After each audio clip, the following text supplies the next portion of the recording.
सर्व बाजू एकमेकांपासून वेगळ्या स्थानावर आहे आणि याच्यात पण आहे. ठीक आहे. याच्यामध्ये काय कोणती वस्तू कोणत्याला भिडू नाही, हे भाग याला भिडू नाही, याला नाही, यालाही नाही. याच्यामध्ये काय आहे, याच्यामध्ये ती हे आहे, याच्यामध्ये सुद्धा हे तीन घटक एकमेकाला कुठं भिडून नाही आहे. आता याच्यामध्ये फक्त नाही काय केलेलं आहे तुमच्या याच्यात बघा, हे काय झालेलं आहे बाहेरच्या साईडकडून नाही, हे काय होत आहे इथे भिडून आहे. ठीक आहे. म्हणजे हे पण नाही, त्याच्यानंतर हे पण याला काय झालेलं आहे भिडून आहे. हे आहे का नाही आहे. मग कोणतं आन्सर आहे त्याचा 3 number. Okay.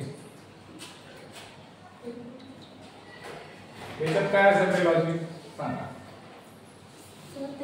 M N O P किती कितीचा फरक आहे याच्यात पहा. आता S T U V W x Y म्हणजे काय करायला खालून असं पद्धतीने चालून इकडून इकडे 2 चा फरक घ्यावा. एम एन ओ इकडून इकडे मधातल्यापासून स्टार्टिंग केली इकडं आणि पुन्हा पी क्यू आर एस हा फरक वरून इकडं पुन्हा जी एच आय. ठीक आहे. जे आलं, जे वरून के एल पुन्हा एम आलं. आता याच्यात पहा पहिल्याच याच्यात ती मेथड ही होत आहे. जी ए डी जो शब्द आहे ए पासून बी सी इकडे आलं पुन्हा ई एफ जी आलं. लक्षात आलं. म्हणजे हे काय त्या पॅटर्न मध्ये बसते. हे तसं होत नाही. पहा ए पासून बी सी डी झालं पण डी झाल्यात ई एफ जी 3 अक्षर व्हायला जमते काही नाही जमत. ह्या मध्ये सुद्धा जमते का पाहू.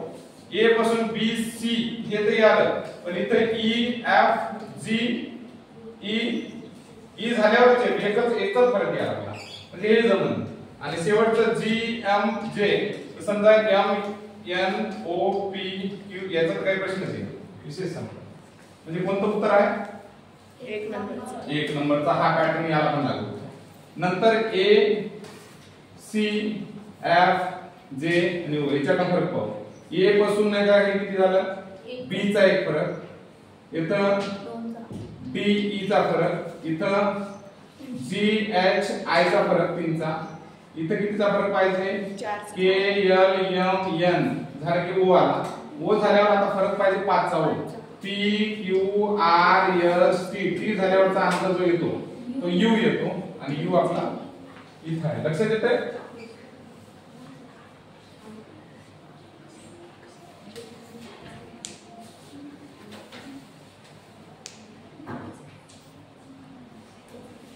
हा आपण स्कॉलरशिप मध्ये घेतला होता प्रश्न अशा पद्धतीने. आता बघा याला काय सांगितलेलं आहे त्यांनी मराठीत काय सांगितले एकूण किती पृष्ठभाग आहे पृष्ठभाग विचारले. ठीक आहे. आता वरची जर वीट पकडली आपण सगळ्यात अगोदर बघूया. हा बैलासारखा ओळखा असण्यासारखं सांगितलं होतं मी. इकडला एक पृष्ठभाग आहे पलीकडला सांगितला. हा जो एवढा भाग आहे हा एकच भाग आहे पृष्ठभाग इकडला आणि याच्या अपोजिटला एक पलीकडून असणार आहे. म्हणजे किती झाले ते सगळे किती झाले 2 झाले. इकडला एक पलीकडला. आता प्रश्न येते याला किती पृष्ठभाग आहे. ऑलरेडी हा चिपकून या बाजूला असल्यामुळे एक त्याच्यात गेलेला आहे. याच्यातला एक पलीकडला भरला होता तेव्हा याचा हा पलीकडला भाग गेला. मग राहिले याला किती भाग 1 2 3 बरोबर आहे. आता हे 4 भाग राहिले. हे किती झाले 4. आता बघूया बाकीच्यांची किती आहे. आता हा का पकडायचा नाही तर हा भाग स्पर्श झालेला आहे दोन्हीला म्हणून हा पृष्ठभाग पकडत नाही. आता बाकीचे उरलेले भाग हे एवढा भाग सोडून किती राहिले हा एक पृष्ठभाग 1 2 3 4 5 5 झालं 6 7 8 9 10 11 12 13 14 15 16 आणि हे 17 हे किती झाले 6 समजा 2 4 6 17 17 आणि 6 किती झाले 6 12 13 हे किती झाले 23.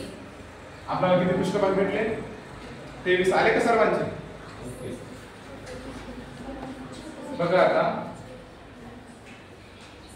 याचा एक फॉर्म्युला आहे मला. हा फॉर्म्युला काय करायचं आपल्याला एखादा अँगल काढायचा असतो तर तो अँगल काढत असताना तुम्हाला काय करायचं असतं 11/2m - 30h असं करायचं. 11/2 11/2 म्हणजे काय 11/2 शर्मांचा फॉर्म्युला आहे का m. आता पहिल्या उत्तराकडून जाऊ. ठीक आहे आपल्याला काय करायचं आहे 55 येते का पाहायचं. मिनिटं किती आता आपले 50 हे मिनिटं झाले आणि आवर किती आता आपले 4. याचा गुणाकार किती वेळा लागला 25 आणि 25 × 25 2 राहिले 25 × 25 आणि 27 275 312 120. आता सांगा 275 मधून किती चालले रे 120 किती झाले 10 × 5 पुन्हा 7 × 5 155 डिग्री आलं काय 155 डिग्री कळतं. अशाच पद्धतीने तुम्हाला दुसरा पण फॉर्म्युला बेसिक राष्ट्रगीताचे